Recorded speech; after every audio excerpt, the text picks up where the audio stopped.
Capítulo 13. La ley de Jehová es perfecta. Párrafos 1 y 2 pregunta: ¿por qué mucha gente ya no siente respeto por la ley?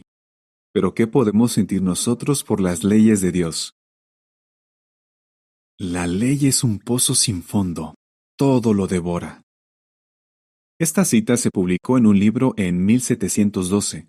Su autor criticaba que en un sistema jurídico los juicios a veces pasaban años en los tribunales, dejando en la ruina a los que pedían justicia. Hoy en muchos países los sistemas legales son tan complejos, tan poco coherentes, y hay tantos prejuicios que la gente ya no respeta las leyes. En contraste, vea lo que dijo un salmista hace unos 2700 años. ¡Cuánto amo tu ley! Salmo 119:97. ¿Por qué tenía esos sentimientos tan fuertes? Porque esa ley no provenía de un gobierno político, sino de Jehová. Al estudiar las leyes de Dios, usted se sentirá cada día más identificado con el salmista y además entenderá mejor cómo piensa Jehová, el mayor juez y legislador del universo. El legislador supremo. Párrafos 3 y 4 pregunta: ¿por qué se le llama legislador a Jehová? Solo hay un legislador y juez, dice la Biblia. Santiago 4:12.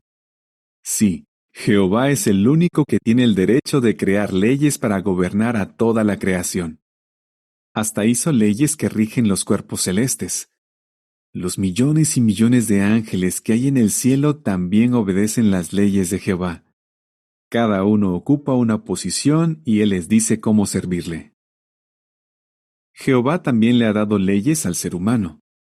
Todos tenemos una conciencia que es como una ley dentro de nosotros. Esta puede ayudarnos a distinguir lo que está bien de lo que está mal. Como Adán y Eva tenían una conciencia perfecta, necesitaban muy pocas leyes. Pero como todos nosotros somos imperfectos, necesitamos más leyes para poder hacer su voluntad. En el pasado Dios les dio leyes a patriarcas como Noé, Abraham y Jacob, y ellos se las transmitieron a sus familias. Más tarde, Jehová llegó a ser un legislador sin igual cuando usó a Moisés para darle a la nación de Israel un conjunto de leyes, conocido como la ley mosaica. Gracias a esta ley, podemos entender mejor el sentido de la justicia de Jehová. Una vista general de la ley mosaica.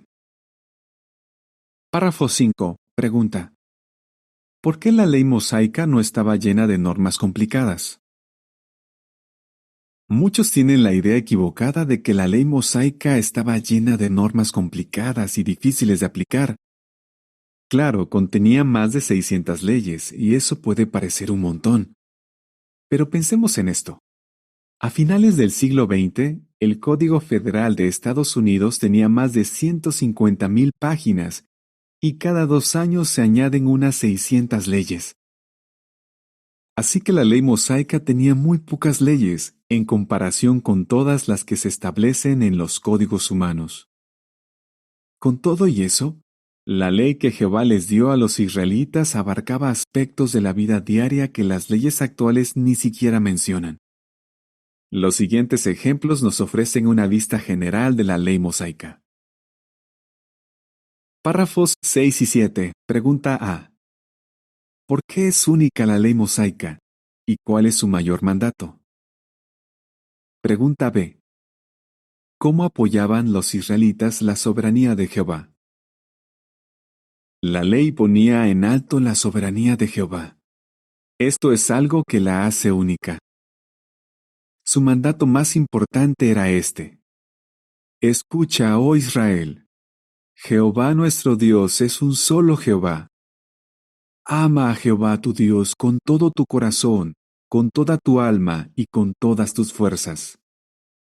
Deuteronomio 6:4 y 5 y 11:13. ¿Cómo quería Dios que los israelitas le demostraran que lo amaban? Obedeciéndolo y apoyando su soberanía.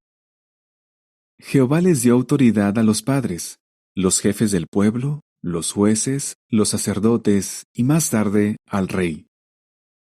Al respetarlos y obedecerlos, cada israelita demostraba que apoyaba la soberanía de Jehová.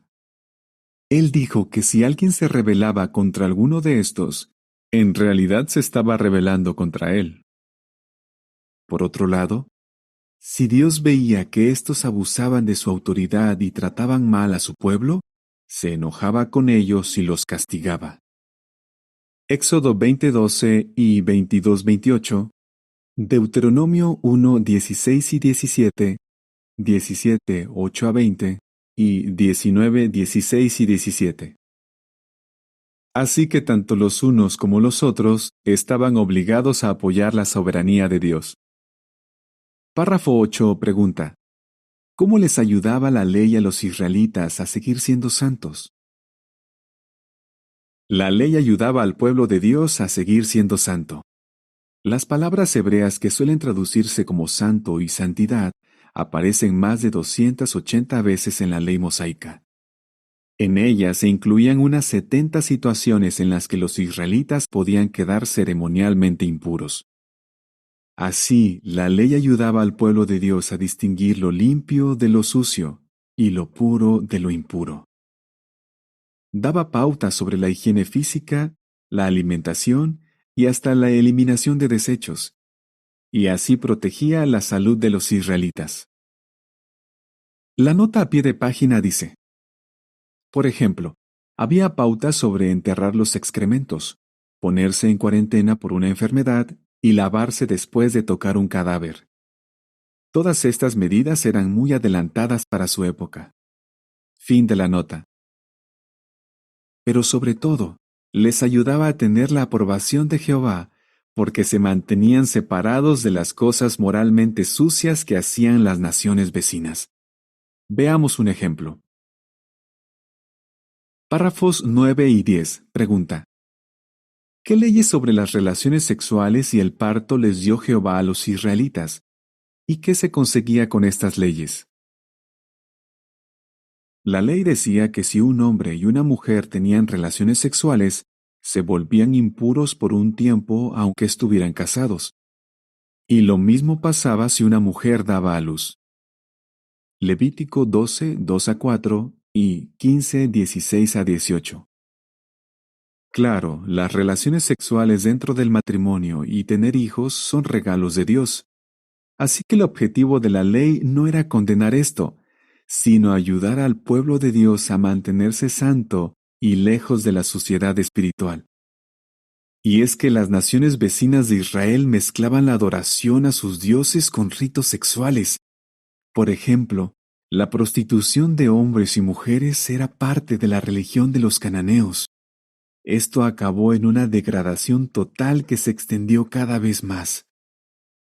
En cambio, la ley nunca mezclaba la adoración a Jehová con las relaciones sexuales. La nota a pie de página dice: en los templos cananeos había cuartos que se usaban para tener relaciones sexuales, pero la ley ni siquiera dejaba entrar en el templo de Jehová a quienes estaban impuros. Así que al obedecerla, no se mezclarían las relaciones sexuales con la adoración a Jehová. Fin de la nota. Pero además la ley enseñaba otras lecciones valiosas.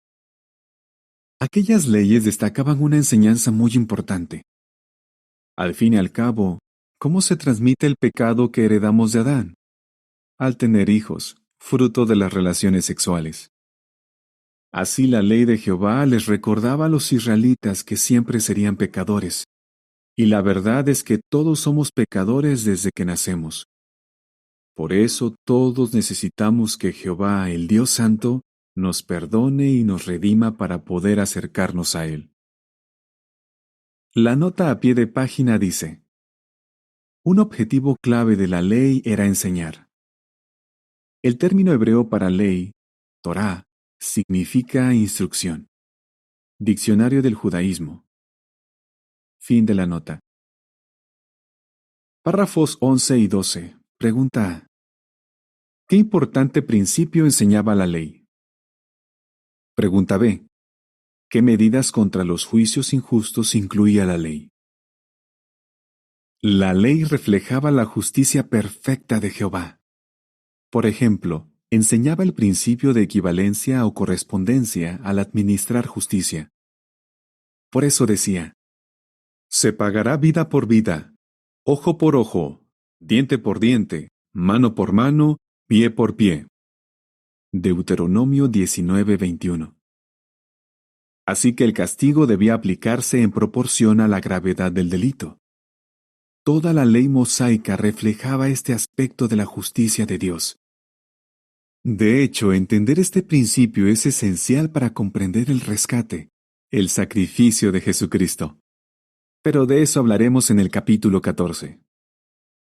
La ley también incluía medidas para evitar que se juzgara injustamente. Veamos unos ejemplos. Hacían falta al menos 2 testigos para que una acusación fuera válida. Y quien hacía una acusación falsa merecía un duro castigo. Además, se prohibían totalmente la corrupción y el soborno. Éxodo 23:8 y Deuteronomio 27:25. Incluso en los negocios se debían reflejar las elevadas normas de justicia de Jehová. Sin duda, la ley era justa y su propósito muy noble. ¿Cuánto ayudó a los israelitas? Leyes que inculcaban misericordia y justicia. Párrafos 13 y 14. Pregunta. ¿Qué trato justo se les debía dar al ladrón y a su víctima? ¿Era la ley mosaica un conjunto de leyes rígidas y frías? De ninguna manera. El rey David escribió por inspiración: La ley de Jehová es perfecta. Salmo 19:7. Él sabía muy bien que la ley le enseñaba al pueblo a tratar con misericordia y justicia a los demás. Veamos algunos ejemplos. En la actualidad hay países donde parece que las leyes benefician más a los delincuentes que a las víctimas. Por ejemplo, puede que un ladrón tenga que estar cierto tiempo en la cárcel, pero la víctima quizá nunca recupere lo que el ladrón le robó, y encima, quizá tenga que pagar impuestos para mantenerlo. En Israel, sin embargo, no había cárceles como las de ahora. Además, había límites muy claros para que no se castigara más de la cuenta a los culpables. Por otro lado, el ladrón tenía que devolverle a la víctima lo que le había robado y pagarle cierta cantidad adicional. ¿Cuánto? Variaba. Al parecer, los jueces podían decidir la cantidad dependiendo de varios factores, como por ejemplo si el pecador se arrepentía. Esto quizás explique por qué en Levítico 6:1-7 se pagaba mucho menos que en Éxodo 22:7. Párrafo 15. Pregunta. ¿Cómo garantizaba la ley la misericordia y la justicia en el caso de los homicidas involuntarios? La ley reflejaba la misericordia de Jehová al reconocer que no siempre había malas intenciones detrás de un pecado. Por ejemplo, quien mataba a alguien sin querer no tenía que dar vida por vida si tomaba la buena decisión de huir a una de las ciudades de refugio que había por todo Israel. Después de que los jueces analizaran su caso, el homicida debía quedarse en esa ciudad hasta la muerte del sumo sacerdote. Luego podía irse a vivir donde quisiera. De esta manera se beneficiaba de la misericordia de Dios. Como vemos, la ley destacaba cuánto valora Jehová la vida humana. Párrafo 16. Pregunta. ¿Cómo protegía la ley los derechos de los demás? La ley también enseñaba a respetar los derechos de los demás. Por ejemplo, si alguien se endeudaba, el acreedor no podía entrar en la casa de esa persona para quedarse con algún objeto como garantía del pago. Más bien, debía esperarlo afuera y dejar que el deudor le trajera el objeto que serviría de garantía. Así se respetaban los derechos de quienes vivían en esa casa. Si el objeto era el manto del deudor, tenía que devolvérselo antes de la noche, pues quizá lo necesitara para cubrirse. Deuteronomio 24, 10-14. Párrafos 17 y 18. Pregunta: ¿qué diferenciaba a Israel de otras naciones y por qué? Hasta las guerras estaban reguladas por la ley. El pueblo de Dios no iba a la guerra para saciar su sed de poder o conquista, sino para combatir en las guerras de Jehová. Muchas veces, antes de atacar a sus enemigos, tenían que darles la oportunidad de rendirse. Si ellos no aceptaban, entonces podían cercar sus territorios, pero respetando las leyes de Dios. A diferencia de lo que ha pasado en muchas guerras a lo largo de la historia, los soldados israelitas tenían prohibido violar a las mujeres y matar cruelmente a la gente. De hecho, ni siquiera debían talar los árboles frutales del enemigo, mostrando así respeto por el medio ambiente. La nota a pie de página dice: la ley incluía esta pregunta para reflexionar. ¿Acaso debes cercar un árbol del campo como si fuera un hombre? Deuteronomio 20:19. Hablando de esta ley, Filón, escritor y filósofo judío del siglo I, explicó que para Dios es absurdo que la cólera contra los hombres se descargue sobre cosas que ningún mal han causado. Fin de la nota. Ningún otro ejército tenía todas estas instrucciones. ¿Le indigna que en algunos países se adiestre a los niños para la guerra? Pues en el antiguo Israel no reclutaban varones menores de 20 años. Alguien que sintiera pánico no estaba obligado a ir a la guerra, y un recién casado podía quedar exento por un año en su casa y hacer feliz a su esposa. Así, como no tenía que ir a pelear y arriesgar la vida, podría estar en su casa cuando naciera su primer hijo. Párrafo 19. Pregunta: ¿qué medidas incluía la ley para proteger a las mujeres, los niños, las familias, las viudas y los huérfanos? La ley también protegía a las mujeres, los niños y las familias, e incluía medidas para que tuvieran lo necesario.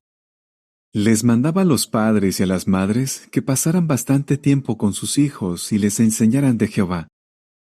Deuteronomio 6, 6 y 7. Prohibía el incesto y lo castigaba con la muerte. Levítico capítulo 18. También prohibía el adulterio, que acaba con tantas familias y hace que pierdan su seguridad y dignidad. Además, protegía a las viudas y los huérfanos, y castigaba severamente a quienes los maltrataban. Éxodo 20:14 y 22:22 a 24. Párrafos 20 y 21. Pregunta A. ¿Por qué permitía la ley la poligamia? Pregunta B. ¿Por qué lo que decía la ley sobre el divorcio era diferente de lo que dijo Jesús? Si la ley mosaica protegía a las familias, quizá nos preguntemos, ¿por qué permitía la poligamia? Para entender esto, primero hay que tener en cuenta que la cultura y las costumbres de los israelitas eran muy diferentes de las nuestras. Cuando Jehová creó a Adán y Eva, dejó claro que el matrimonio debía ser una unión permanente entre un solo hombre y una sola mujer. Génesis 2:18 y 20 a 24. Pero para cuando Jehová le dio la ley a Israel, muchos israelitas ya tenían más de una esposa. De hecho, llevaban muchos siglos practicando la poligamia. Dios sabía muy bien que aquel pueblo terco no obedecería ni siquiera los mandamientos más importantes, como el de no practicar la idolatría. Así que decidió que todavía no era el momento de cambiar todas sus costumbres sobre el matrimonio. Lo que sí hizo fue usar la ley mosaica para regular la poligamia y así prevenir algunos abusos. Pero tengamos presente que Jehová no instituyó la poligamia. Por otra parte, la ley permitía que un hombre se divorciara de su esposa por ciertas razones de peso. Deuteronomio 24, 1 a 4. Jesús dijo que, por la terquedad de los judíos, Jehová les permitió divorciarse, pero solo se lo permitió por un tiempo. Jesús consiguió que sus discípulos volvieran a vivir de acuerdo con las normas originales de Jehová sobre el matrimonio. Mateo 19:8. La ley fomentaba el amor. Párrafo 22. Pregunta: ¿cómo fomentaba la ley el amor y a quiénes se debía amar? ¿Verdad que ningún país tiene leyes que promuevan el amor entre sus ciudadanos? Pues la ley mosaica enseñaba que el amor era lo más importante. Tan solo en Deuteronomio, las palabras amor o amar, en sus distintas formas, aparecen más de 20 veces en el texto original. Es más, el segundo mandamiento más importante de la ley era este: ama a tu prójimo como te amas a ti mismo. Levítico 19:18 y Mateo 22:37-40. Los siervos de Dios no solo debían amarse unos a otros, sino también al residente extranjero que vivía entre ellos, pues ellos también habían sido residentes extranjeros. A quienes eran pobres y sufrían, debían demostrarles amor dándoles lo que necesitaran. Y por supuesto, no debían maltratarlos. Tenían que tratar con consideración hasta a los animales de carga. Párrafo 23. Pregunta: ¿a qué se sintió impulsado el escritor del Salmo 119 y qué objetivo nos podemos poner? Ninguna otra nación ha tenido unas leyes de esta calidad. No es de extrañar que el salmista escribiera: «Cuánto amo tu ley». Sin embargo, su amor no era una simple emoción. Su amor por la ley lo impulsaba a obedecerla en todo. Y luego añadió: «Reflexiono en ella todo el día». Salmo 119, 11 y 97. Está claro que él tenía la costumbre de estudiar las leyes de Jehová, y cuanto más las estudiaba, más cariño sentía por ellas y por su autor. Si usted sigue estudiando las leyes que él nos da, también se acercará cada vez más al gran legislador y Dios de la justicia, Jehová. Preguntas para meditar. Levítico 19, 9 y 10 y Deuteronomio 24, 19. ¿Qué siente usted por el Dios que dio estas instrucciones? Salmo 19, 7-14. ¿Qué dijo David sobre la ley de Jehová y cuánto deberíamos valorarla? Miqueas 6, 6-8. ¿Cómo nos ayuda este pasaje a entender que Jehová no nos pide más de lo que podemos dar? Mateo 23, 23-39. ¿Cómo demostraron los fariseos que no entendían el espíritu de la ley y cómo nos ayuda esto a no caer en lo mismo?